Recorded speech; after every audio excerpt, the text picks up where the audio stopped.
The saga of the Port Harcourt refineries coming on stream has been lingering for quite some time now. Many Nigerians do not believe that the Port Harcourt refinery is actually processing crude. TUC and NLC has finally visited the Port Harcourt refinery and noted that the Port Harcourt refinery is 90% completed. So with this confirmation from NLC and TUC, our minds cannot be at peace that yes, NNPC said the truth. Guys, watch what NLC and TUC have to say about the Port Harcourt refinery. Don't forget to subscribe, turn on your notifications, so that when I drop subsequent videos of this nature, you'll get notification promptly. Forever, for the union makes us strong. Victory, there is victory for us. Victory, there is victory for us. In the struggle for our union, yes, there is victory for us. Forward, forward, ever, backward, never. In the struggle for our union,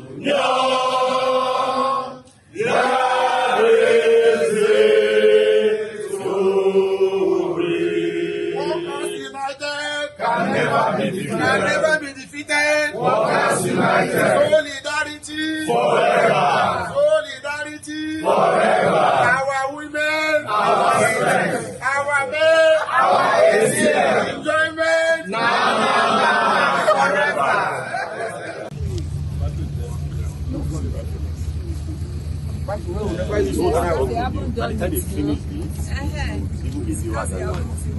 Okay, just a vocal projection. Yeah. So, this is the new Port Harcourt refinery. Like I said, 150,000 barrels per day, commissioned in 1989. The rehabilitation work is ongoing in this new Port Harcourt refinery at the same time as we were doing for the old Port Harcourt refinery. The old one is completed, the plant is running. You can see the new Port Harcourt refinery is at an advanced stage, but importantly, size matters. This plant is 2.5 times the old Port Harcourt refinery, and it has more complexity. It has a cracker, it has other value-added units. So as you can see, with the level of work that is ongoing, I said it starts with integrity checks, and those parts that have failed, we are replacing. If you look directly in front of you, you can see those pipes. You can see they are completely replaced because they failed. Look at many other sections, you can see those parts that failed are replaced and then completed and prepared. You can see it. All these pipes on the ground, you can see those ones there are to be replaced, the new ones to go in, and you can see some of the old ones that have already been taken out. Also, if you look at the effing cooler bundles, if you look up there, there's a brand new one there. There are brand new ones down. At your back too, you have brand new ones. Those ones that are changed, you can see them at the back there. So this is the level of change out, renewal that is ongoing in this plant. So yes, the hard work is ongoing in the new Port Harcourt refinery. Look at those columns. The old plants are coming from. The columns they have gone under through these processes. So this is the final phase. They are preparing and painting the Harcourt they are doing. Then all the internals of these columns are being replaced with brand new internals. They are all brand new. So that you are seeing.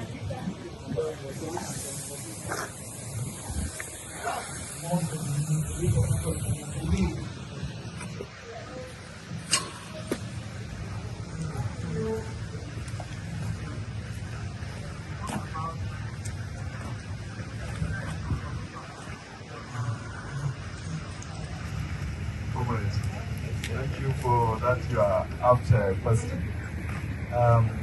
First and foremost, let me start from where the President has spoken.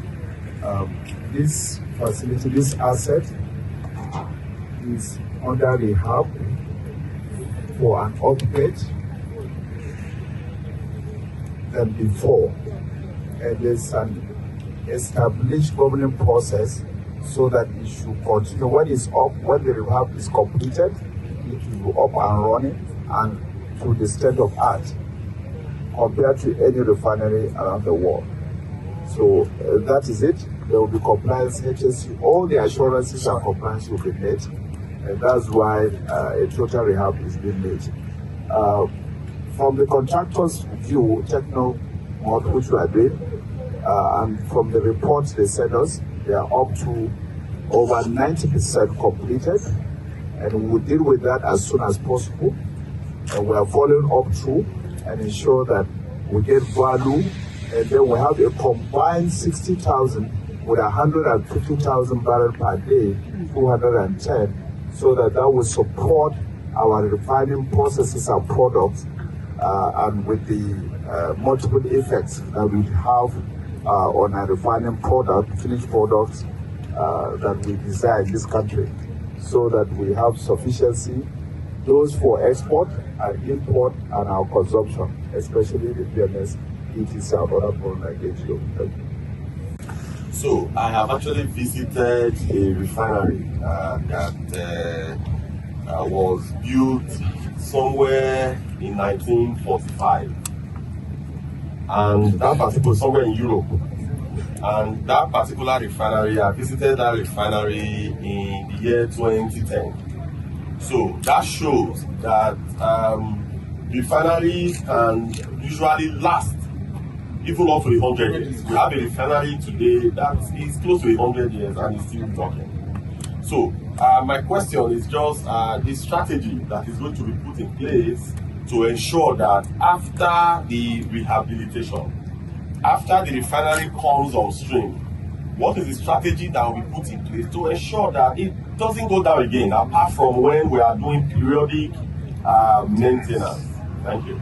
In talks, all the refineries that is being rehabbed today, including the all refineries up and running, we ensure that we have an established and professional technical O&M team that will continue to operate and maintain our facilities, and that's why you see around the world, if you don't operate as and when inclusive of the turnaround, you have issues. And that also involves looking at the processes and the assets, replacing those aging items that needed to be, and ensure that the refinery is up and doing. I think that's the fundamental, and as I said, we're looking at the best O&M teams around the world to support our process, and we'll be monitoring to ensure that we comply with best practice around the refinery across the world.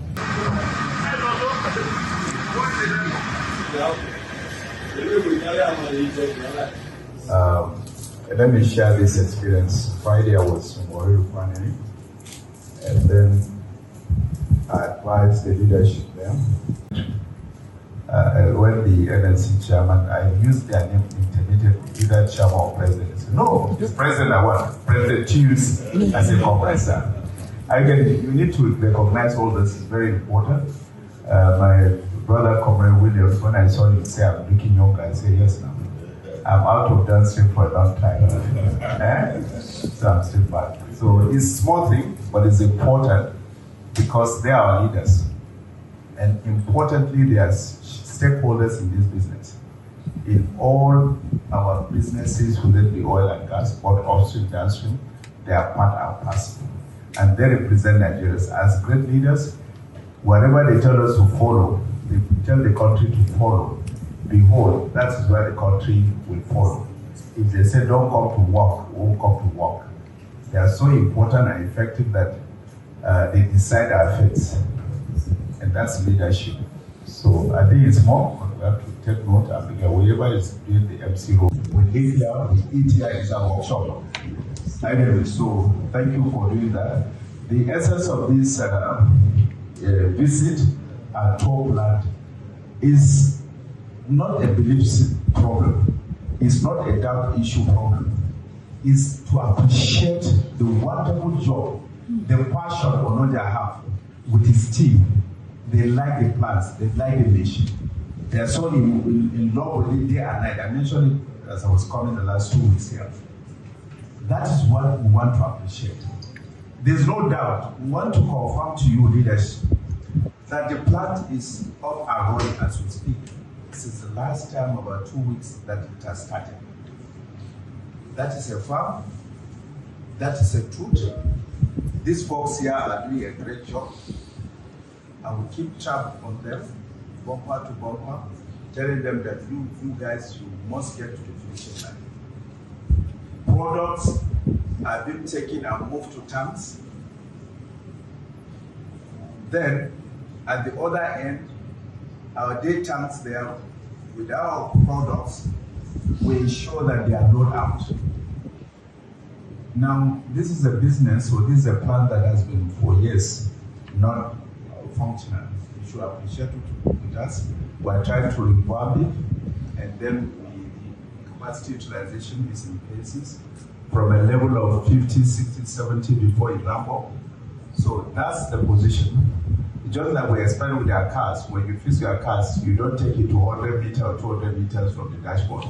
That is what we're doing in simple terms, so that Nigerians, all of you that are in this business, should be able to understand. And then I want to assure you that we have put availability for refining at a reasonable time. We have a 30-day, 20, 60-day, 90-day that will make sure that we have our feedstock to be able to refine within the plant. This is actual. These are the folks and others in the plants and other off-shift that are doing day and night. So this is a fact. This is the fundamental, and we give a step that please, we know how the refineries work. Don't allow a refinery to shut down. Whatever support we can give you from the leadership, we'll do it. At a learning process, we just see the theoretical perspective to it. I was thinking that after you might have taken us to the field, to come back and then ask one or two questions. But one critical issue is that we have been committed to this for years, and saying that this refinery must work. The labor unions you have in the country, and that we can see that it is working. And I will be more competent to say that when I move around. The capacity it is working now and is going to work tomorrow and next tomorrow are still part of the process. Because we can understand that as a part of the engineering process, it is not magic and not miracle as to say the end light. In that process for us to get to where we are. That is, and we didn't come here as doubting Thomases. We came here to see the realization of that process, which we insisted after the press and the refinery is not provision, and people are here, we are paying salaries and all that. So we needed to, this day, show that it can work, and that people can do it. So you will understand that this is like a very interesting day for us. And that we hope, because we mentioned that 60, 70%, we hope that it moves faster to work to 100%. That's our prayer. And when that happens, we are going to talk as proud Nigerians, who believe in Nigeria and who believe that the system will work.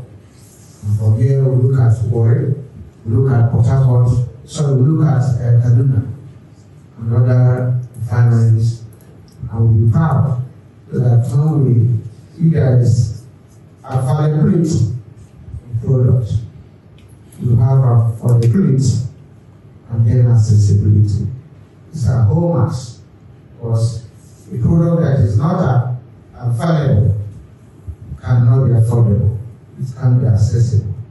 The trade unions understand that economic aspect of it, that unless the product is available, it can be affordable. If we depend on bringing the product from abroad, and at an era where the foreign exchange is equally another thing, and a country with abundance crude, that Nigeria will be better of why we are here, because we already here in the grant, and you have only given us a background on what is happening, and we have seen the plans. So I think we almost done in our mission there. So thank you very much. I yield the ground to my colleague. Thank you very much.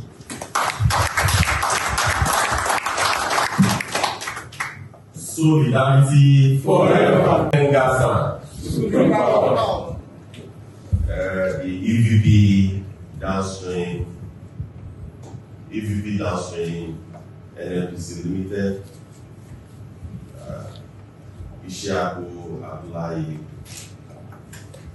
the man who is at the center of this all. His passion for this rehab has been extreme. As at then, when we started in the steering committee, he was working with the GCU. Then he was working across all the refineries, not just Port Harcourt Refinery. I could say that his passion has been infectious. The passion with which he has been carrying out his job is second to none. Thank you for all you do. We really appreciate. You are a very good friend. Comrade Oloda.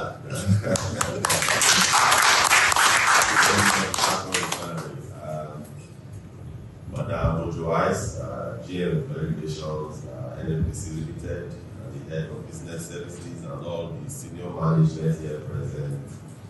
My brother, my friend, Comrade Joe, President NLC, the General Secretary or Secretary General. In Pegasus, it is called General Secretary. In TUC, it's called Secretary General. So at times I do confuse the Secretary General of TUC, finally, Comrade NS, and all other comrades, Pegasus and Lupeng, and the entire staff of this refinery. We are extremely delighted to be here this afternoon. As Comrade Donald just said, this is a homecoming. If I could remember, I think since this rehab started, this is like the third or fourth time that we've been here. We had, I think in the year 2021 or thereabout, we had a STECO meeting. We had a STECO meeting here, I can remember the 21 or 22 at that time. And later, when the former EVP downstream was around, we all went to Warri for STECO meetings and to Kaduna, all in a bid to find solution to this challenge. But one thing in all these was that we saw a management that was committed. We as union, when you talk at times, it will be, you are on the side of management. But we are people that we are not scared to say it where it is. If things are not working well, we say it. If the management are not serious, we say it. But if we have management that are committed, that are passionate, and that are serious about what they are doing, we also say it. Severally, we have said that what has been happening in the refinery since 2020, 2021, that is not a mirage. I remember a press conference that we granted in Pegasus in 2021, and I could see some faces that are here. They were then in that press conference. We were telling them that the refineries will work. But they all told us that, President, I'm not sure of this room. I can see one madam in this room. I remember what she said on that particular day. But we don't blame them, because over the years, we've had stories upon stories upon stories. But because we saw the passion with which the system was going, when we go for SECO meetings, what are those things that have been achieved? What are those things that are yet to be achieved? Where is the roadmap to achieve those things? And also, what are the risks that are being faced? And how do we also source for finance? So, putting everything together, we were quite convinced that this process is going to work. 2 days ago, I was in NTA. So when we finished the program, the lady asked me, what about Warri? We had that Warri week. I said, yes, I have an idea on the planned period where the Warri refinery will come on stream. But it is better, let it be a surprise. but that we are totally convinced that the same way the old Port Harcourt refinery came on stream, that Warri will come on stream, that the new one will also come on stream, and Kaduna will also follow suit. With the same thing we said in 2021, when nobody believed, but we were convinced. Because if we were not convinced, we will be the first to come out and shout and say we are not convinced. After each TECO meeting, myself and Comrade Williams, we will have some conversations.